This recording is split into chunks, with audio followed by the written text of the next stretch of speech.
Ce pistolet est produit depuis 2018 par la société autrichienne Glock. N'ayant pas été sélectionné pour le programme militaire américain Modular Handgun System, Glock a décidé malgré tout d'en faire un modèle destiné au marché civil. Le 19X est reconnaissable entre tous les Glock par sa couleur dite coyote sur la culasse et la carcasse. La particularité de ce pistolet, en dehors de sa couleur, c'est qu'il est un hybride d'une carcasse de Glock 17, donc capacité d'emport de cartouches importantes et prise en main de crosse standard, et d'une culasse plus canon de Glock 19, le pistolet compact de la marque.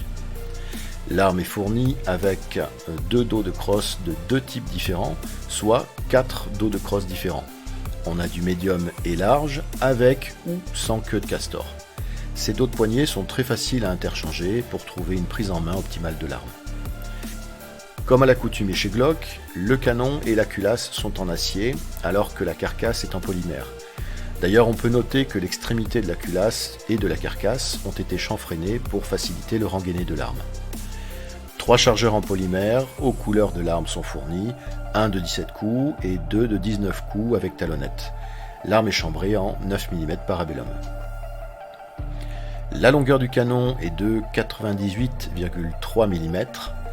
L'arme mesure 187 mm de long pour 138 mm de haut et une épaisseur de 33,73 mm. Son poids à vide est de 720 grammes. Chargé de 17 cartouches de 9 mm, le 19X pèse 921 grammes. On retrouve toujours la visée de type Glock avec le liseré blanc sur la hausse et le point blanc sur le guidon. Seule la hausse est dérivable. Comme toutes les armes Glock, le 19X est en simple action uniquement. Enfin, il y a un rail Picatinny à l'avant de la carcasse avec une seule encoche pour y adapter laser, lampe ou autre élément. La prise en main de l'arme reste sûre grâce aux picots tout autour de la poignée. Ils sont toujours aussi efficaces, même avec des mains moites, et la prise en main reste assez confortable pour mes mains d'informaticien, même après avoir tiré 3 boîtes de cartouches. La hausse et le guidon sont en acier, ce qui est un plus très appréciable pour une arme typée combat. En cas de chute de l'arme, pas d'inquiétude à avoir contrairement à des organes de visée en plastique qui peuvent facilement se briser. La hausse et le guidon sont dotés de points blancs luminescents. Luminescents parce que si illuminés quelques secondes par une lampe torche ou à la lumière du soleil, ces organes de visée sont vert fluo et bien visibles dans le noir. Pour éclairer votre lanterne, j'ai fait le test suivant. Éclairage de la hausse et du guidon avec une lampe torche 5 secondes chacun. Les 5 premières minutes, les 2 organes de visée sont bien visibles et tout à fait adaptés à une visée réflexe. Au bout de 10 minutes, hausse et guidon sont encore tout à fait exploitables, mais on est en limite basse d'une visée réflexe. Au bout de 15 minutes, les organes de visée permettent encore une visée posée, mais on est en limite basse de phosphorescence. Il vaudra mieux redonner un coup de lampe torche à partir de ce moment. D'ailleurs, la caméra commence à avoir du mal à faire le point au bout de 15 minutes, car les organes de visée n'émettent plus suffisamment de lumière. L'arrêtoir de culasse est ambidextre et peu saillant. Il est donc facile à activer sans pour autant être inconfortable au port ou au dégainé. Le bouton de déverrouillage de chargeur est réversible, il n'est pas trop proéminent et facile à actionner. L'éjection du chargeur est efficace et rapide. Le puits de chargeur est évasé et permet quelques erreurs de placement lors du changement de chargeur. La culasse est suffisamment épaisse pour n'importe quelle manipulation, comme un chargement par le dessus. D'ailleurs, les stries de préhension à l'arrière sont très efficaces et ne blessent pas les doigts. Le nouveau canon Marksman Barrel est censé améliorer la précision en cible par rapport aux générations précédentes de la marque, soit. Les 3 sécurités internes Glock font que l'arme est sûre lors d'un port avec une cartouche chambrée. Je vous renvoie d'ailleurs à ma vidéo sur le Glock 26 Gen 4 qui détaille ces 3 sécurités. La simple action a été nettement améliorée, je trouve. Selon moi, cela est dû au changement de forme de la sécurité du percuteur qui est devenu rectangulaire et bien plus adapté que la sécurité classique ronde. La détente est toujours un peu filante, mais sa course est beaucoup plus fluide. Le point dur est difficile à trouver, mais pour le coup, cela rendra service pour être souvent surpris par le départ du coup. Le reset est très court, Le clic se ressent parfaitement au doigt. On enchaîne les tirs très facilement et dès les premières cartouches. Comme pour tous les Glock, il y a un indicateur de cartouche chambrée. L'extracteur est lisse au toucher quand l'arme n'a pas de cartouche chambrée. Il est saillant dans le cas inverse. C'est peu visible à l'œil nu, il vaut mieux le constater au toucher, là c'est plus net. Ce Glock, comme tous les Glock, est fiable et efficace, il mange de toutes les munitions. J'ai dû tirer 2000 cartouches environ, manufacturées et rechargées, sans incident de tir d'aucune sorte. C'est une arme précise, elle tient le 8, presque le 9 de la C50 à 25 mètres en s'appliquant sur le lâcher et la visée. J'ai pu tester avec succès les marques Cellier-Bello, Geco et Winchester qui passent sans problème. Bien que ce ne soit pas un vrai test dans les règles de l'art, pour cela il aurait fallu que je tire au moins 50 cartouches de chaque marque, j'ai réalisé une comparaison de ces trois marques lors d'un tir de 5 cartouches sur appui. Les Cellier-Bello offrent le meilleur groupement, elles sont légèrement devant les Geco qui sont elles aussi précises. Sur 50 cartouches, je pense très honnêtement qu'elles se valent. Les Winchester sont en queue de peloton et ne m'ont pas vraiment convaincu. Après ce test, j'ai tiré sans appui les 45 autres cartouches de la boîte Winchester et je trouve que le groupement est de moins bonne qualité que ce que j'ai l'habitude de faire avec mes Geco. Maintenant, c'est mon ressenti, forcément c'est très subjectif. Le relèvement et le recul de l'arme au tir sont tout à fait maîtrisables, aidés en cela par le désormais classique double ressort récupérateur des armes de la marque. Bien qu'il soit très léger, le 19X n'a pas à rougir de ses performances comparé à des armes tout acier dont le poids amoindrit mécaniquement le recul et le relèvement de l'arme. Ce Glock est compatible avec tous les chargeurs Glock de génération 4 et antérieure, que ce soit des chargeurs de 17, 19 ou 30 coups. Il est un excellent complément pour qui a déjà des armes Glock en coffre. Pas besoin de se demander quel chargeur va avec quel Glock, ça rentre et c'est fonctionnel, simple, efficace.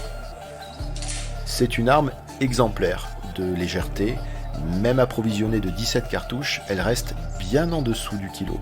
Je rappelle, 921 grammes tout de même. C'est un excellent ratio entre capacité d'emport et masse de l'arme. Bien évidemment, la détente typée Glock fera frémir les tireurs inquiets, sensibles et bisous compatibles. La détente est toujours filante, même si je trouve qu'elle a été nettement améliorée sur ce modèle, comparé aux armes de génération précédente. Pour moi, ce n'est même plus une faiblesse, tant je m'y suis habitué. Mais objectivement, quelqu'un qui n'est pas habitué aux détentes Glock trouvera sans doute à redire, même sur ce modèle. Le coloris et ou l'esthétique de l'arme n'en feront pas un canon de beauté pour certains, et je comprends parfaitement que l'on puisse être rebuté à l'achat et à l'utilisation d'une arme qu'on trouve moche. La hausse n'est pas réglable en hauteur et le guidon n'est pas dérivable. Ça reste un classique pour la plupart des pistolets. Enfin, cet hybride de Glock 17 et de Glock 19 ne fera pas non plus l'unanimité sur la doctrine d'emploi hors tir en stand FFT. Avant son arrivée, on avait un modèle bien identifié pour le port dissimulé en arme compacte, incarné par le Glock 19, et le modèle standard en port ouvert avec le 17. Pour certains donc, il ne sera pas apte au port dissimulé à cause de sa carcasse, et moins adapté que le 17 pour sa longueur de visée légèrement plus réduite. C'est un point de vue que je me devais de souligner, même si je n'y adhère pas, vous vous en doutez déjà. J'ai acheté un holster en polymère Safariland pour Glock 19 ou 23 à rétention et déverrouillage au pouce par basculement vers l'arrière d'un petit levier. L'arme est parfaitement maintenue dans le holster, il n'y a aucun jeu. Le mode d'accroche à la ceinture est fiable et ne souffre d'aucun jeu non plus. Le déverrouillage est fluide, naturel. Avec de l'entraînement au dégainé, c'est un complément redoutable au Glock 19X. Le rengainé est à l'image du dégainé, rien ne frotte, le verrouillage est net et franc. Un petit bémol toutefois, si vous mettez et enlevez régulièrement votre ceinture de ce holster, il se peut qu'à la longue, elle soit un peu mangée et déformée par les passants en polymère du holster. Rien de bien méchant, mais c'est à prendre en considération. J'ai acheté des munitions à pointe creuse, Fédéral Premium 9 mm, HST Hollow Point 124 grains, qui se sont avérées être de très bonnes cartouches, fiables et précises. Leur expansion testée est l'une des meilleures de la catégorie, tout en restant dans une pénétration standard du projectile, donc pas de surpénétration. Leur coût est malheureusement prohibitif, à 60 € les 20 cartouches, telles que je les ai payées à l'époque. Je me suis basé sur le site de luckygunner.com qui a fait des tests très exhaustifs sur les munitions à pointe creuse. Le site recense de nombreuses marques et calibres différents. Je vous laisse le lien en description. Les Glock sont des armes qui supportent tout à fait de ne pas être nettoyées en permanence. À tout le moins, un coup de bore snake dans le canon juste après le tir, un coup de chiffon dans la chambre au niveau du percuteur et au bout du canon, et ça va très bien. À titre personnel, je ne procède à un nettoyage de l'arme qu'au bout de 500 coups environ, soit toutes les 3 ou 4 séances de tir. Je n'ai jamais constaté le moindre incident de tir, quel que soit le Glock que j'avais en main. Le démontage de l'arme est rapide, comme le remontage. Tous les Glock fonctionnent de la même façon. Après s'être assuré que l'arme est sécurisée, il faut actionner la queue de détente.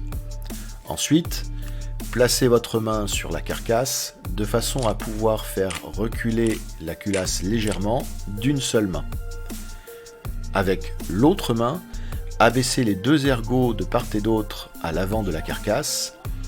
Ensuite, poussez la culasse vers l'avant pour la sortir de la carcasse. Démontez le ressort récupérateur, puis sortez le canon. Le remontage est très simple. Réintroduisez le canon dans la culasse. Réassemblez le ressort récupérateur avec le canon. Introduisez la culasse dans la carcasse par l'avant en faisant attention aux rainures et encoches. Faites un test de bon fonctionnement de l'arme.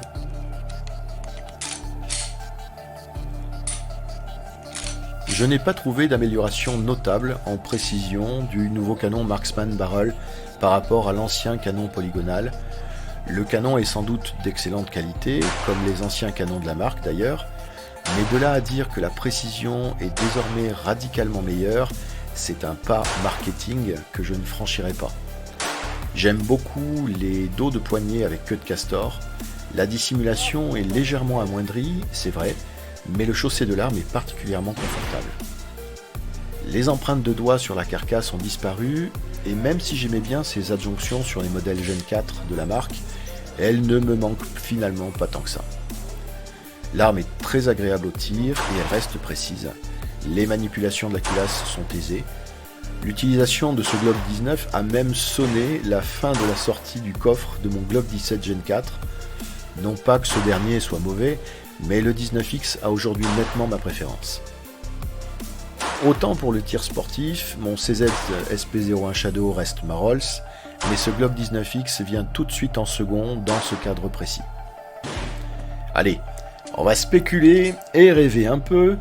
Si d'aventure, la législation évoluait dans le bon sens, concernant légitime défense, doctrine du château, port d'armes, et que le simple citoyen puisse porter une arme, ce Glock 19X serait mon choix immédiat et unique dans ce cadre précis. Léger, précis, fiable, robuste, ce 19X est le Glock qu'il faudrait avoir si vous ne deviez en prendre qu'un seul de la marque. Voilà, c'est la fin de cette vidéo, j'espère qu'elle vous aura été utile, et je vous dis peut-être à une prochaine fois pour une autre arme de mon râtelier. A bientôt!